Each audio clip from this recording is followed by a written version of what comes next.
Guys, welcome again to the podcast that's called Lift Off. Usually it's in Hebrew, but right now we're doing it in English again after I recorded an episode with Matthew. Now we have a really special guest, Mr. Filip. Am I saying it right? Filip is the name? Yes, yes, yes. He has a crazy PR, and you probably all know him from his muscle ups PRs. From right now, you did a 56 kilogram lately, not so long ago, right? Yeah, like 2 weeks ago or something like that. So, okay, so that's first of all crazy by itself, but I'm sure there's a crazy mythology before that. Maybe it's not so crazy, but the viewers are gonna be happy to hear. So, first of all, I will have a shitload of questions, like I said. So let's start. So, current weight and height. I am 77 and I am 184. I tried to now reduce my body weight, so it's more like 76 for the hardest trainings, but the result did not come yet. I actually did the PR quite heavy, Oh, and I really? need. I've been preparing to do more, and I wanted to cut a little bit, so it's like it dropped by 1 or 1.5 kg, but I am not sure if it will bring the result actually, because I am uh, quite light year round, and this playing with weight is quite like sometimes it worked and sometimes it didn't. Wow, it's hard to be like lean all the time, like that in that level. It is not. It's actually very, very simple for me. But when I want to go lower, it's always like tricky. And some things start to occur, like waking up at night from hunger or stuff like that. That's like usually my first sign that the lowering of body weight for some PR is like questionable. Yeah, because uh, yeah, it's hard to be 100% strong, and actually some of very good PRs I set in summer. I did, let's say, fat, Well, you're which fat, yeah, is not it, other it people should fat. not have it should not have worked, but it worked. Yeah, so it's like, well, uh, on paper it's nice to. I did 55 at that weight, so I will drop down 2 kg and I will do 57.5. Yeah, but actually, it doesn't necessarily mean that I will be stronger on the training. Yeah, because you also can be, like you said, fat and still be strong and still do Yeah, PRs. yeah, I may have had simply some better recovery, more Yeah. glycogen, and lower stress level. I don't know. But on other side, in past, sometimes I dropped the weight like this, like from already very lean state, and I actually added the weight on the belt. It worked like perfectly. Hmm. But it's not like something that I can say that works 100%. Yeah, sometimes it does not. Yeah, for sure. So right now you're 22 years old, is that correct? Yeah, yeah, yeah. And how many years have you been training overall? Because I also saw you were a runner, right? Before. Yes, strength training, it's like 5 years and 1 month. I still remember when I started in September 2020. But before that, and even like the first 2 years of my strength training journey, I was a runner, but not as some people think that I was a sprinter because they see explosive performance from me. But actually, I was endurance runner. I was training orienteering run. For people who don't know, it's equivalent to, let's say, 5K or 10K, maybe half marathon, Mm.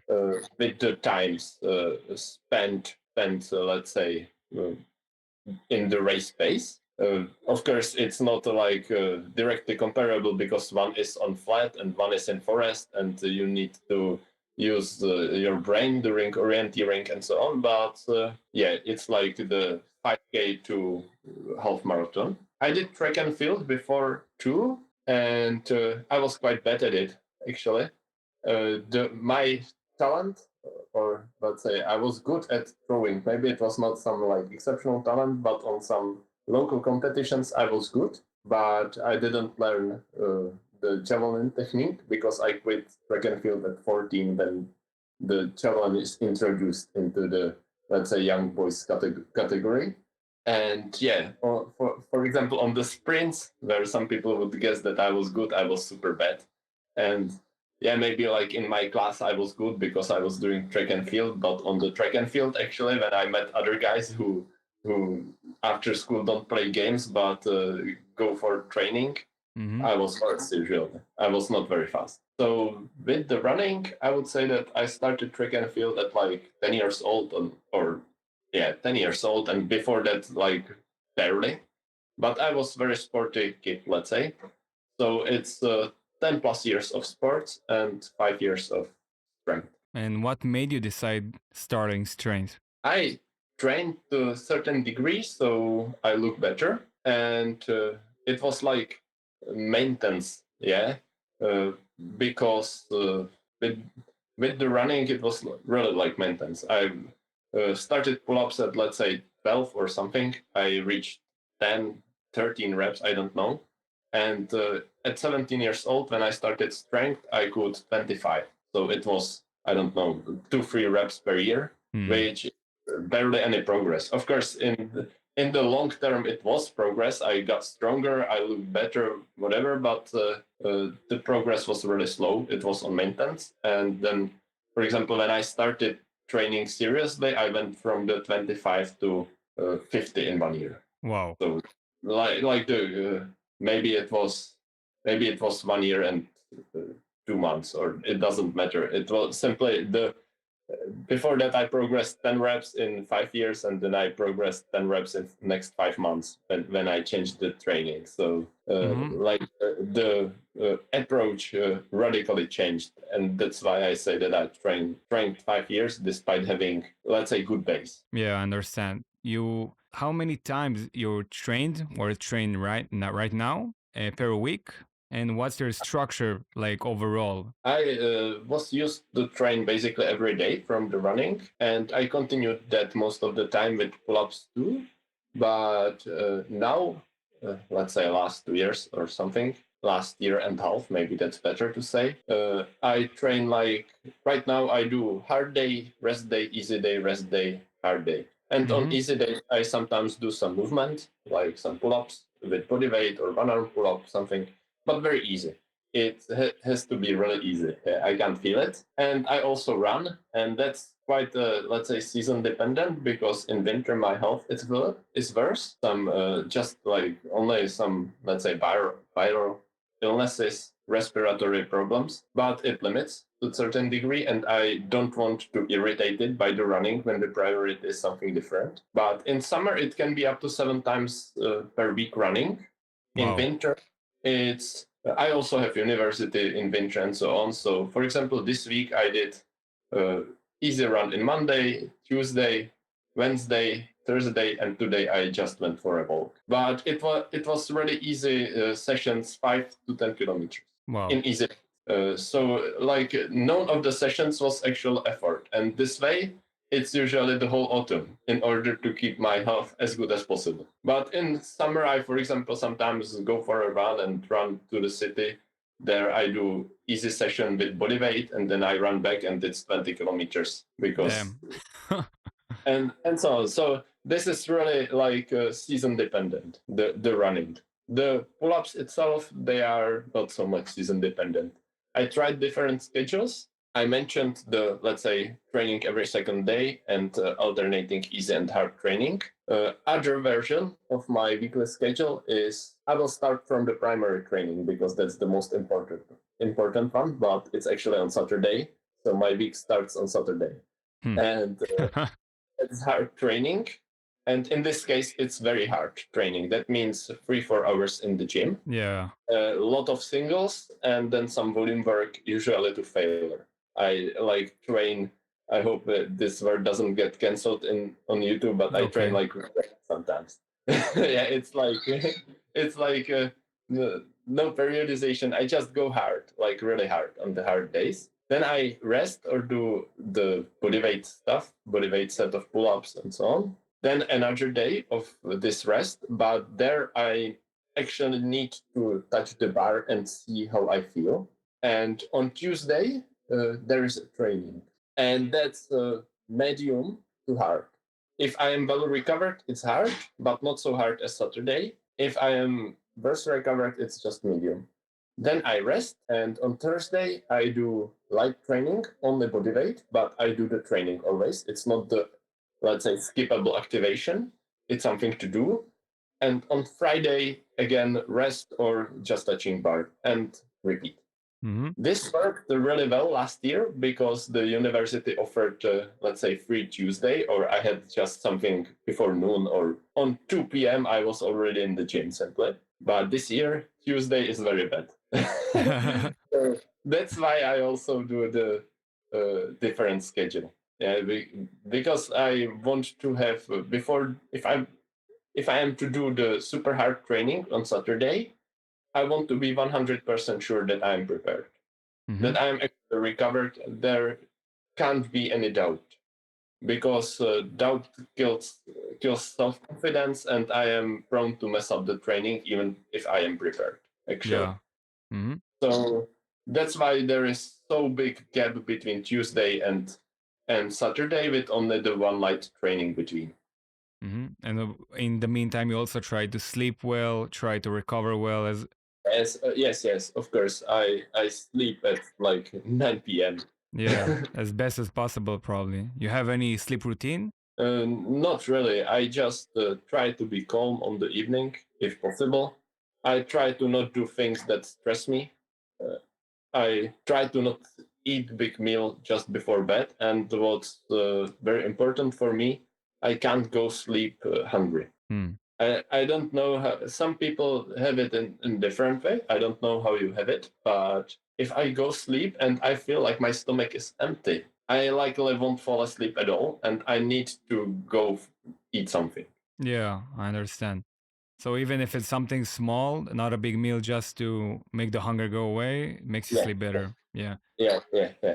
Yeah, Uh, I relate. Even just a protein shake, a good one, it like makes you feel better than nothing. yeah. Something really like small 100 grams of food or something, Yeah. and then I fall asleep and it's okay. So this is something I need to, let's say, prevent from happening because it's bad. I fall asleep slowly. Eating before a pulling day, a hard pulling day makes you feel more heavy, or it depends on the meal. I actually try to, let's say, somehow cycle the food according to my training program. And yeah, I will start with the hard training. For now, I will say that on hard training, I'm really light. I try to be light in general. Yeah, so before hard training in the morning, I eat only carbs, maybe with some fat because I like to eat junk food like some chocolate and cookies and so on. But I do this, then some sugar intra workout and big meal after training. Whether it's lunch big and dinner big, it doesn't matter. It's just a lot of food in the rest of the day.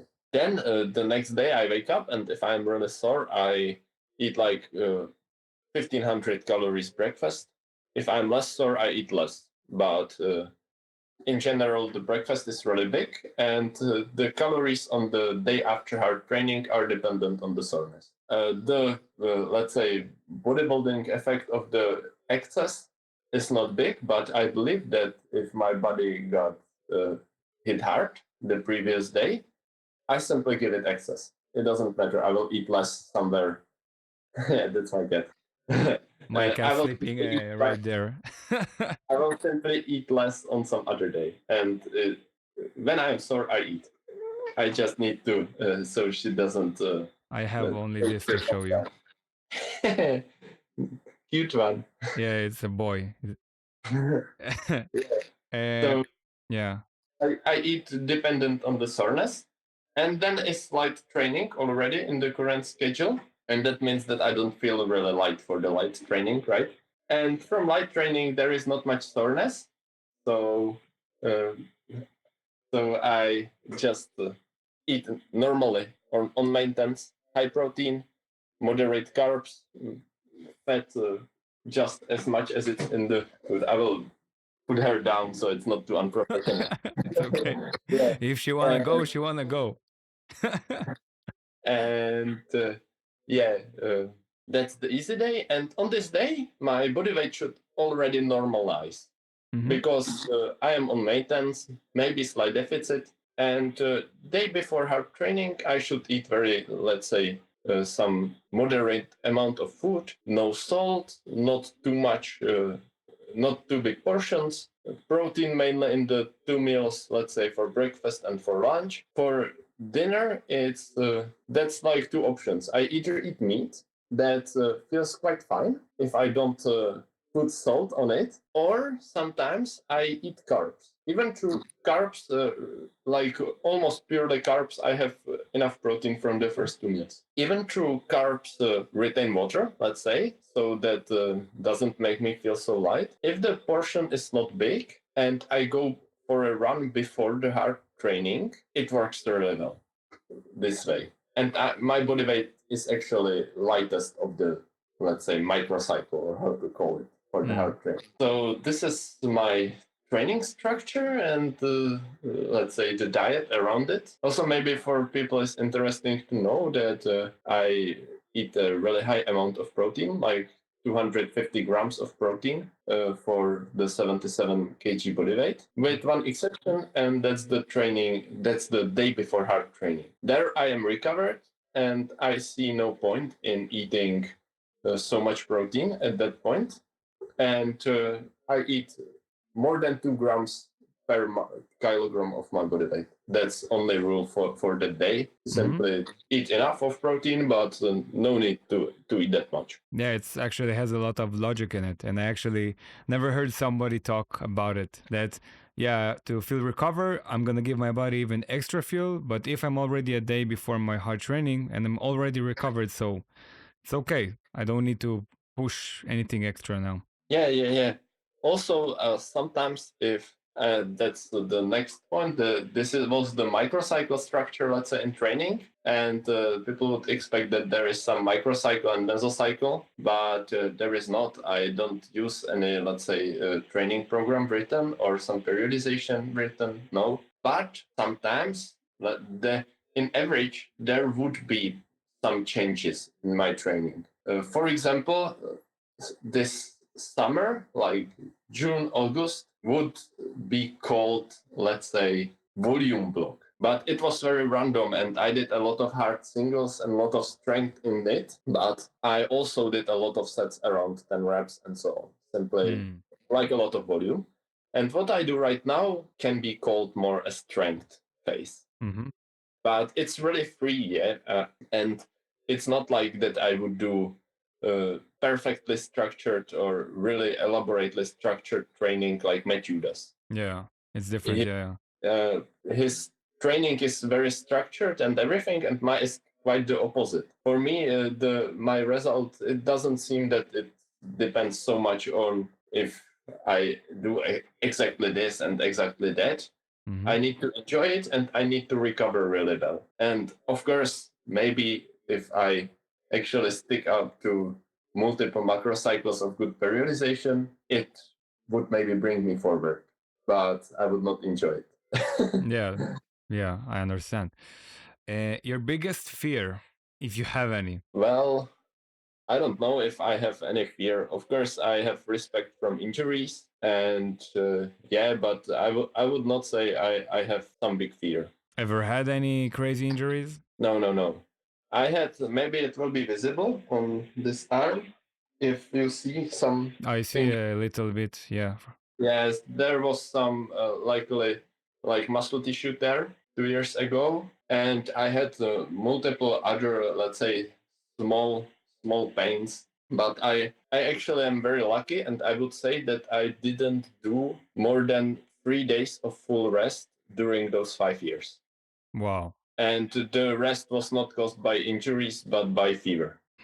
So yeah, I got injured and I trained the next day with body weight. I could not do more because it hurt, but I could do body weight pull up But yeah, already. if you still could do it, so maybe it's even good to even pump some blood there, help the Yeah, recover. I believe it's the way to recover, not stop moving. Yeah. Unless the injury is like really bad. I don't know if there's broken bone. Of course, I will not do pull up on that One arm. arm, only one arm. But yeah, if the injury is let's say light and doesn't require surgery and so on, then it's good to train, I think. Yeah. So you think being a runner and being in aerobic gains help you achieve your lifting goals faster than usual? Yes, but in a very non-specific way, and that's that I understand my body well. I That's understand. yeah, but and maybe I have some, let's say, extra work capacity that others don't. But directly to the strength, it of course doesn't help, and I think it to a certain degree shifted my results towards the endurance. Let's say towards the endurance end of spectra for some time until like 2022 or even start of 23, my Mhm. endurance was disproportionately strong to my 1 rep max. Even though I trained pure strength to some degree, let's say. Yeah, I understand. You ever overcome any addictions you feel comfortable to share? Addictions. If even right now I don't get even the vibe. Like maybe I'm addicted on pre-workout, but Oh, I think I can stop, but I don't want to. yeah. You take it straight right like that with the water, or you mix it up? I either drink energy drink, or if I have the powder, I just put the scoop into my mouth and then I drink something. Yeah, I have a traumatic event after last time I tried to take a pre-workout from a random gym I went to. And at first I tried like a light one. I'm like, "Oh, okay, I don't feel the buzz. Then I ask for the medium one. I'm like, is that strong? It's like, no, it's light. Like half an hour after, bro, I was tingling like crazy. I mean, I became a tomato. I was so red, I couldn't even start my dipping workout. I'm like, how do I do it now? Uh, I'm too pumped. Uh, mm, uh, yeah, after that, I'm afraid to use a good pre-workout. Maybe it was too much I, strong. I I use just caffeine. I actually don't care about the other ingredients in. Hmm. I don't think they really work for strength training. Like some of the, let's say, pump aspects, like citrulline, arginine, beta-alanine. Yes, for the pump, it likely works. Of course, you should put some carbohydrates and Yeah. sodium in too, but yeah, it probably will work, but for strength, I don't know. I don't think that works. The Hmm. stimulant, that caffeine, I think it helps me in the training to a certain point. Hmm. I would not say that I directly like I take it and I do new PR compared to the, let's say, no stimulant state, but I can maybe do more of the super high quality sets. Yeah, I understand. And I wanted to ask again a thing you said before. You don't put salt on your meat sometimes, right? Yeah, basic almost never, Almost because never. I think that my cat really wants to be into video. He's already in. He's already Potter. So yeah, I think I eat a lot of processed food, which is not something I should promote because I don't think it's super good. It's super convenient for me when I go to university and so on. Just drink protein shake or take protein bars and just eat it. And in all of those things, there is sodium. In meat, there is sodium. In eggs, there is sodium. In the energy drink, I think in the energy drink I drink, there is sodium, and I think I hit the recommended dose. I add extra salt if I go to sauna. I add it if I went for a run in hot weather or something like that. But I think I have enough sodium, so I don't feel like I need to put it into my foods. And the, let's say, bad side effect of sodium, the water retention, is very clear, and it really doesn't help. I So understand. I don't put salt on my meat, basically, usually on my meals. And what's your VO2 max if you even checked it or if it matters to you? Well, I don't know. I think I checked it. I was on some I don't know how it's called in English. I was with sports doctor to measure if my heart is okay and everything is okay when I was competitive, and I think they measured VO2 max in some, let's say, in some reliable way, not just what the watch told me. Yeah. So I think I measured it when I was like 15, 16, but I don't remember, unfortunately. Yeah. Okay. And yeah, like you said already, so it doesn't have a straight effect to the training if you're like crazy VO2 max or something like that. It's a good parameter for the endurance training, but it For doesn't matter strength, with my yeah. car. Hmm. It doesn't matter. The most weird thing that happened to you while training, if you recall something. I will think. I will think. But I don't know. I don't remember something really weird. Sometimes I'm weird when I am gelling after failed lift. Like, okay. Yeah, Yeah. that's maybe a weird thing I do because like failing sets, I hate it, and it's common part of my training, unfortunately, because I go on limit. Yeah. So Yeah. that's maybe the weird thing I do or that happened to me on training. People But nearby tell you something while you scream curva. yeah, that's exactly it. But I don't remember anything really like weird All right, otherwise. no problem. You track calories? If yes, why? If no, what do you do? But I understood you probably track because you sound on Yes, point. yes, I track, but it's not like obsessed counting every 50 calories. I just need to know what I put in order to. I mean, I feel it as well, but sometimes I want to little force feed after hard training. Sometimes I need to eat a little bit less than. So I think every strength athlete should know how much he eats. I don't say that he should restrict or he should force feed, but every athlete who is serious, I think he must count because otherwise you like put t-shirt like this and shot in the dark. You must know. You don't have to restrict, but you must know. I think knowing is important. Yeah, yeah. I think so also. So yeah. Ever smoked weed or drinking alcohol? I drank alcohol. I would say, let's say many times, but it's not like common thing. During let's say puberty, it was a few times per year, maybe Hmm. 5 times per year. If you can Right count now, it, then it's yeah, understood. and right now it's once per year in general. I drank last time on New Year's Eve, Hmm. and I assume that I will drink few beers again on the following one. Getting So ready all year. yeah, but I will not get like drunk as fuck. I will Yeah, just drink few beers with yeah. friends.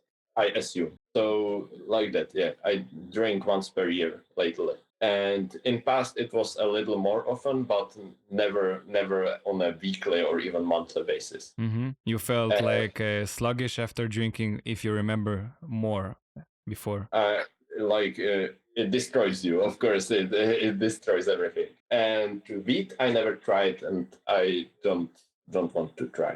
Yeah. Mm-hmm. And your thoughts about meditation or any breathing work? I think it can be super useful, but I don't practice myself. Mm-hmm. For starter lifters, how do you recommend to start? If there's any specific routine, because a lot of people probably try to be as strong as possible, as fast as possible, and probably risking injury because of it. I would say uh, get enough of work done. Don't go into strength too soon. I think even though it may sound very non-specific and non-scientific, get those 20 pull-ups, get 30 dips before starting weight. There is no need to rush. You will profit from that later. I didn't train weights until I could 40 pull-ups. Not because I didn't want to, but because I did not have the setup at home and bodyweight training was enough for me. At all that time, when you basically accumulate the work, of course, train your central nervous system with some strength. It can be weighted, it can be explosive pull-ups, it can be 1 hour pull-up, explosive dips, whatever. Something like that, it must be present or it should be present. But I would say get get big base, not just average base, but big base. On other side, there are clearly some guys who react really well to lower rep ranges since quite the start. But I think often their start point is not the start point most people have. They maybe did some sport that included strength or something like that. And Mm-hmm. I would really recommend to everyone the non-scientific way of building basically endurance to be strength athletes Mm-hmm. to get those.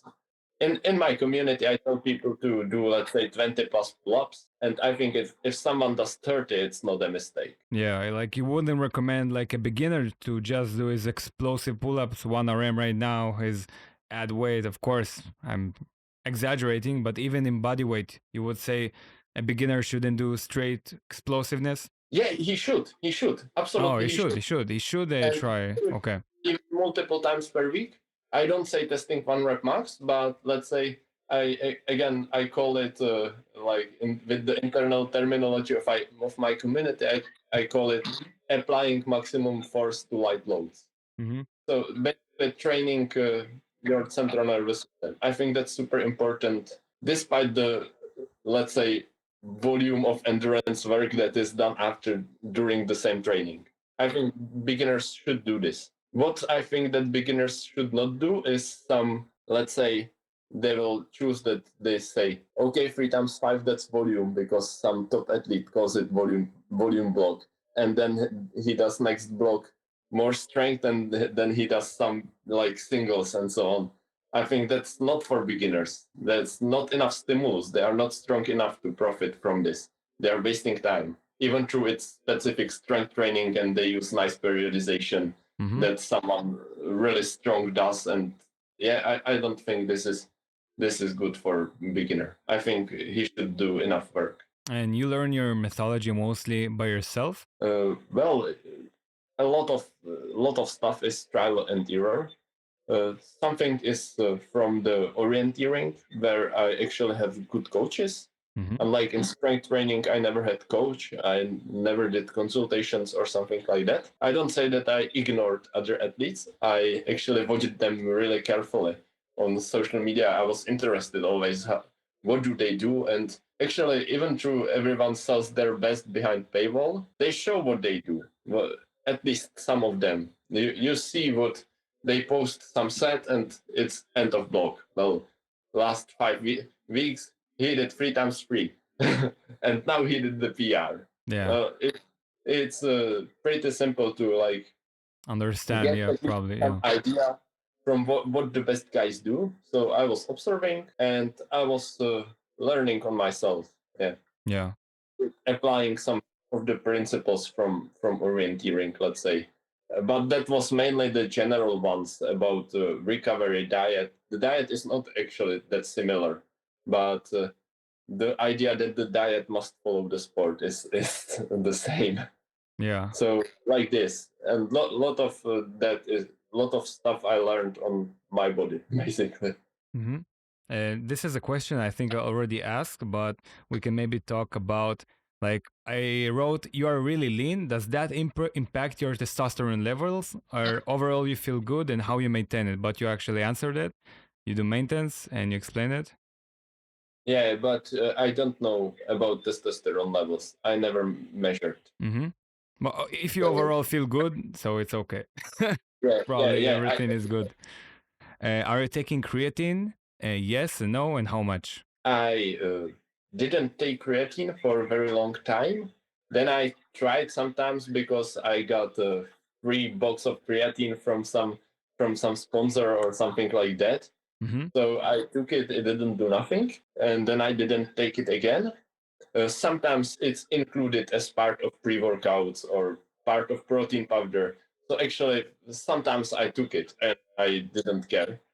I didn't even know which dose I do, but it were usually low doses, like 1 to 3 grams maybe from those Mm-hmm. sources, where it's mixed with something. And then I made experiment for my community, and I took for 3 months 20 grams of creatine. Per day. Yeah, Mm-hmm. and actually, I was at start I was 76. In the end, I was 77, maybe 0.5 for hard training. So there was some weight gain. On other side, I already was 77.5 before without creatine, and my performance went up through that period, but it didn't exceed all-time height from December. It just touched it, let's say, because I started the creatine and my performance was trash because of a lot of university stuff and because of some illness. So I started with like 50 kg muscle up and it was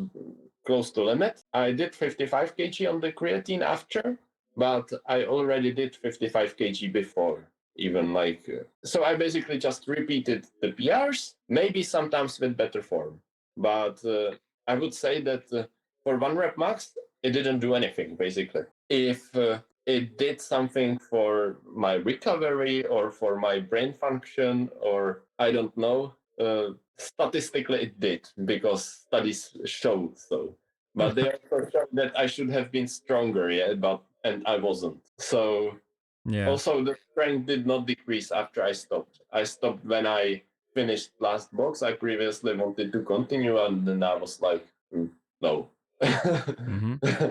So yeah, like this with creatine. But I definitely recommend it to people. I am possibly like bad responder or something like that. I think even through like some studies claim crazy results like 8% of strength increase. I don't even know how is that measured or so. So maybe it's a bad interpretation Yeah. and not flawed study. But imagine 8% on my result, for example. If I carry 50 kg plus 75 on muscle up, that's 125, and I should add 10 kg. Yeah. That's like when I went. If I would go full on cycle with multiple compounds, I wouldn't do it in that time frame. The study took part, let's say. Yeah. So it's important to be critical and sometimes skeptical. But on the other side, I really recommend it for guys to try, even if it's just placebo and some health benefit in long term. It's good. It's not that expensive. Yeah.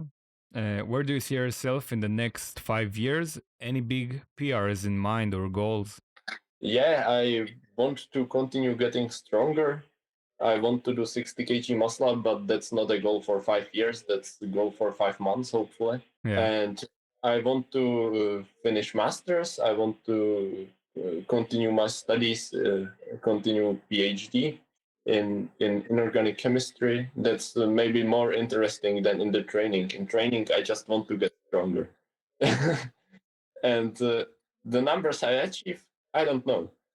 I I hope I will achieve good numbers, but I don't know. I want to be stronger than I am now, and I the, will be. the desire to be the strongest always. Then Yes, yes. yesterday. That's good. You ever train skills, or is that something you want to achieve? Anything except a one arm pull up, let's say? I did front lever training during, let's say, first 2 months of my strength workout, but I did it terribly wrong, and I reached near zero progress. Or no, I reached some progress, but very bad one. Yeah, and I didn't train it even much, and chose the very bad progressions like one leg and so on. I don't know. I simply had no clue how to train such thing, and I didn't put much effort in it. And yeah, that's all. I never did anything else. Maybe now I already can do front lever. I'm not certain, but I think maybe I can. I did full razors as warm up 2 weeks ago, and it felt like I probably can hold this, Mm-hmm. Yeah. but I didn't try actually. Are you planning to compete someday? Maybe, but not soon. Not this year. Not next year. Yeah. Also, you're in uni right now, so that's all. Yeah, Also, I absolutely. I just, I mean, uh, I enjoy training in my way and like pushing my limit on hard session in my perfect conditions without traveling somewhere. It's just enough for me. yeah. I competed enough in the running, and I absolutely feel no need to do that again. Mm-hmm. Right I would now, say oh, sorry. Yeah. I would maybe do that if I found it as a good way of marketing myself. Mm. Uh, because it would not be that big effort to do decent number. It would be very big effort to do number on my limit, of course. That would take very, very long time to clean everything, to be able to grind RPE 10 or at least close to RPE 10 without any form breakdowns. That would take a very long time. But on other side, I think, and I hope I'm not too delusional, if I would say that I need only RPE 8.5, for example, without form breakdown, I would still muscle up 50 kg, maybe 52 kg in competition, for example. If Mm-hmm. I did 3 months block from actually structured this time from some lighter weights to higher, I think I would do good result. I don't say that I would do 53 like Pere, like the all-time record. That would maybe require 1 year, maybe, or maybe something like that to actually, because it's so close to my uh, result with knees bend. So I would actually, and the knees bend, of course, it's compensation. So it would be on the edge of what I am capable right now. I would need to grind the RPE 10, and I know that it would maybe take a year to grind RPE 10 Yeah. with an event. Even through the strength wise, it's not ruled out, but that would be extremely hard to do such result above 52.5, for example. That would take extreme amount of effort. But to do good results around 50 kg, it would probably take few months. I believe at least. Mm-hmm. I don't try. I do knee bend even in warm ups. I do it everywhere. I focus on max power output in my sets, not on clean form. So I hope I am not too wrong. And maybe one day we will find out if I was delusional or not. Yeah. I'm waiting for that day. You probably get asked about your muscle up form in 1 RMPR when your elbows go forward. So is that painful or you just used to it? It doesn't hurt. It hurts the next day, but not in some pathological way. I just have muscle soreness if I do a lot. Mm-hmm. For example, last weekend I did very hard session and I did 55 kg for 2 singles. And those singles, that was like fight for life. They were Wow, on wow. the edge of what I can. And I felt my pecs even yesterday after training from Wow. that. Like from this position, there is a big pressure, of course, on shoulder, elbow, but there is nothing that really can hurt. Like pressure on tendons. Tendons don't hurt like this from this. Yeah, but the muscle does. The muscle soreness from this type of transition can be quite significant, even more significant than in back or biceps or something like that. Mm-hmm. You eat meal all your life or you were also vegan in some period? I eat meat since I was born. No, not since I was born, but since childhood. In the belly. What is your best cheat meal? uh, I don't know. Cheat meal. I eat a lot of processed food on basically daily basis. Mm-hmm. I would say there is no room for like cheat meals. A meal that doesn't fit your goal, it shouldn't be there at all. But some people would consider my normal diet a cheat meal. So Hey, I if it's say, in your calories and you enjoy it, first enjoy it, yeah, yeah. yeah, yeah. So, But yeah, some people would count the processed stuff as cheat. yeah, So yeah. I say I protein understand. bars. Yeah. Yeah, that's my cheat meal. But otherwise, I would say that I don't go simply out in calories. I don't eat too little or I don't eat too much because I don't want to. Because of Matthew, I started getting used to eating marshmallows, and people judge me for eating so much marshmallows, bro. Yeah, Yeah. I eat worse than marshmallows. I would say for the trainings. Like yeah, I eat like pig, like processed sugary stuff before hard trainings. Yeah, it It's actually it feels good before training. Feels light. yeah, I am Yeah. strongest possible on it. I think, but some healthier alternative definitely exists, and Yeah, yeah. I can just eat honey instead of something. Yeah, but I don't like the taste so much. Yeah, eventually you also can have less craves if you enjoy like some processed food in a matter, and if it's in your calories. I don't even know what's crave. What is a crave? Like I'm just enjoying, in my opinion at least. Like, yes, to a certain degree, but I think maybe if one eats only, let's say, the complex foods, he would stop craving even the any amounts of the processed stuff at all. I would guess that it can be this way, Mm-hmm. but I'm not sure. Yeah. I You also tried sometimes to stop eating anything sugary and so on, but at that point I often fail to hit calories hmm. or have to overeat because these sugary things on the hard training days, when I eat above 4,000 calories always on the hard training day, or pretty much always, it's super easy to eat 100 grams of something that has 500 calories, but then get those calories from potatoes. Yeah, yeah.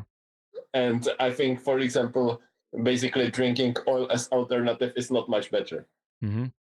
So If you're on maintenance, that means you're like on your PR days or hard days, you eat a lot more, and light days you just eat a lot less, something like that. yes, yes, yes. The thing is, I don't know what is exactly my, let's say, ground state metabolism, because even through on the very hard training, basically I say 3-4 hours in the gym, but You that also looks like burn a I lot. I sit there and I look into my phone on videos of myself.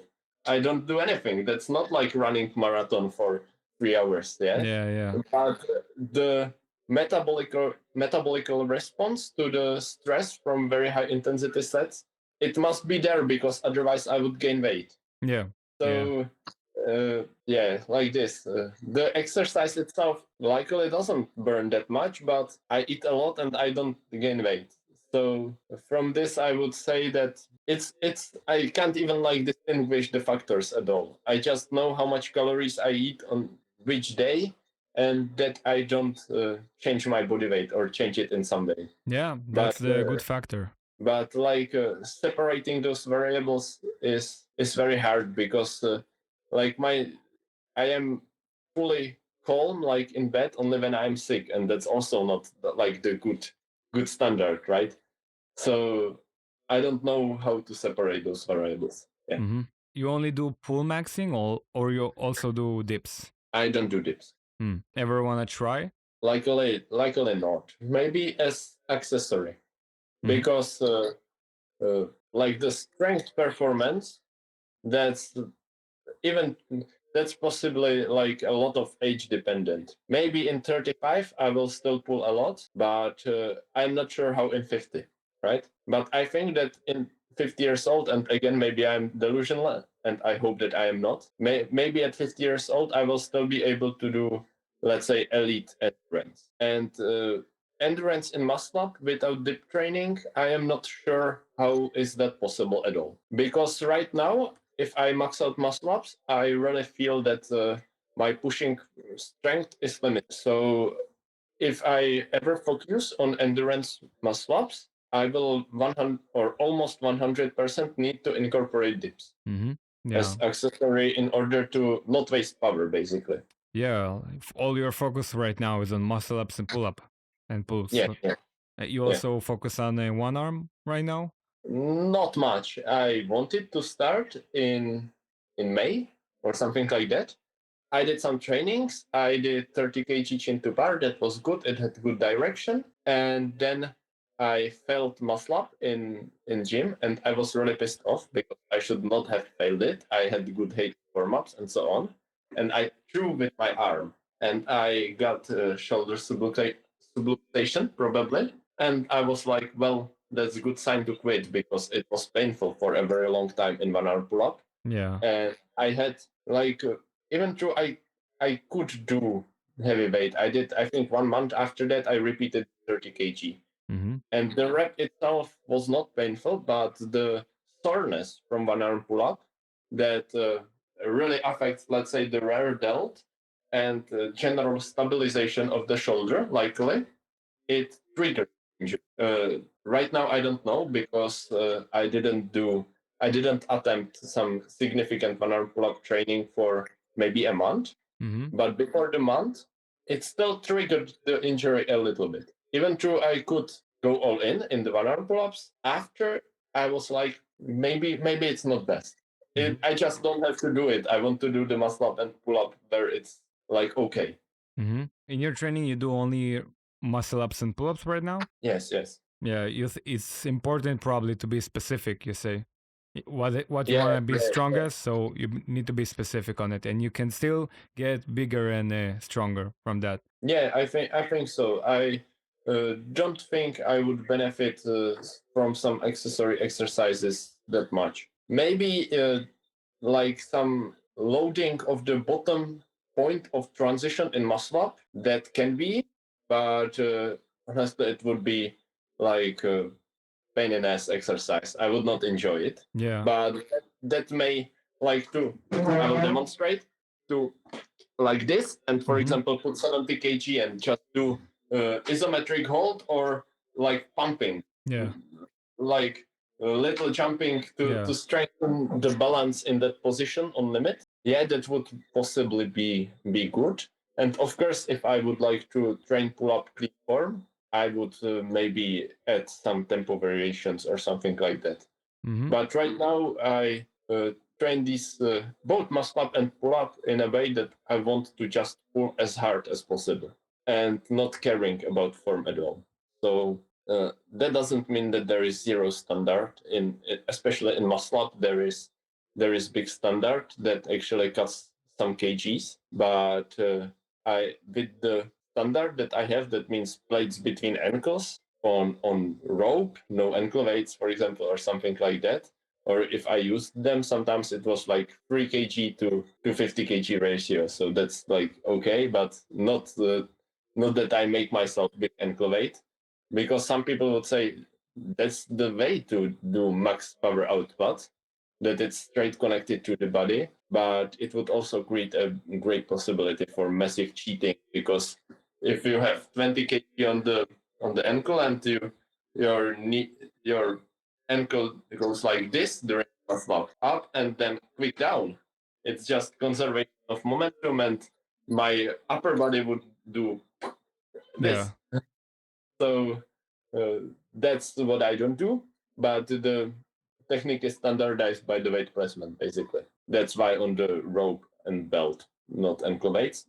And yeah, that's basically it. I don't care about knee bending or something like that. It's just about like some small bounce in the start. I don't care. I just want to pull as hard as possible. Mm-hmm. And pull up that's exactly same story. Called training form. Yeah. Simply giving maximum stimulus to the central nervous system. In No pull up, need you to mean you don't necessarily hold the plates always together with your legs. In pull up, I applied this, let's say, accessory form. It has its reasons, and I can already tell that it failed likely, because that should have been accessory to weight behind legs form, where the control is extremely abused during start point. So yeah, and I did some trainings. I knew that I am stronger with weight behind legs, but it triggers my biceps. Yeah. And I would likely need to go careful and start from volume block and from light to go safe. Well, I don't want to now. Yeah. So and on other side, I found out that the no control is quite good accessory after muscle up, even though it was not meant to be in this time, because it doesn't pressure lower back, which is really good, because I will try to demonstrate in the pull up first part. Like, you are like this, Yeah. and you go like this. Yeah. There is a big load of weight on your ankles that is connected to you, because you squeeze it. If you don't squeeze it, you don't control. So this causes pressure to lower back, and it's muscle like everyone else. Those muscles get tired, and because of our lifestyle, they may recover slower than other muscles when I, for example, stand in the lab or sit on that chair or whatever. So uh, not limiting the recovery like this is pretty good, and I can better muscle up on the easy day this way. Yeah. Well, actually, we already hour has passed, but we have two last question left. Exactly. Yeah, no So, rush. yeah, so we're right on time actually. So, uh, do you train legs? I do the running, The running but is yeah. I never did squat with barbell on my back. That's a funny thing. I actually never even Never tried. even tried it. Yeah. Wow. Are you ever interested in trying, or the running is enough for now? Actually not. Yeah. That's good. No, That's a pain. I really like running as let's say way of movement or training, and even though I have no goals in it, like I don't train it to get better right now. I just train it to train it because I want to enjoy my training. That's same with the pull-ups, but there I have ambitions Yeah. too, but the running not. And I feel like I don't need to add anything to that. Yeah. Last question. Do you remember moments in your training progress or in life in general that changed the way you see things overall? Well, yes, but I don't want to tell. Yeah, no problem. So, first of all, thank you for being here and really appreciate your time. And always I have this last thing I do in the last podcast. So, any sentence that you like to share for the listeners until that here till this minute, any sentence you live by, anything. I don't have any sentence to live by, but I would say that people should focus on what they want and they should not be lazy. Nobody's gonna do their things for them, so they need to do, and Yeah, they need to be strict on themselves. yeah. That's for training and for everything, I would say. Mm-hmm. Just do it. Yeah, I mean exactly. Yeah, like yes, yes. It's very simple, but so hard to let's say execute. Yeah, of course. With all there's for everybody there's a reason, but you just gotta be strict and do it. Yeah, Yeah, yeah, yeah. no excuses. Well, Philip, thank you so much for your time. I really enjoyed it. Yeah. Yeah, thank you for the option to record. It was nice. I enjoyed it. Guys, sign up to his program. He has a Telegram. Also, he has a community. I forgot to say, he's also in the community of Matthew, but it doesn't matter now because it's Philip. So enter his community, crazy tips like you see in this episode. So yeah, like, subscribe, all that. And thank you. Thank you for promotion. Yeah, no problem.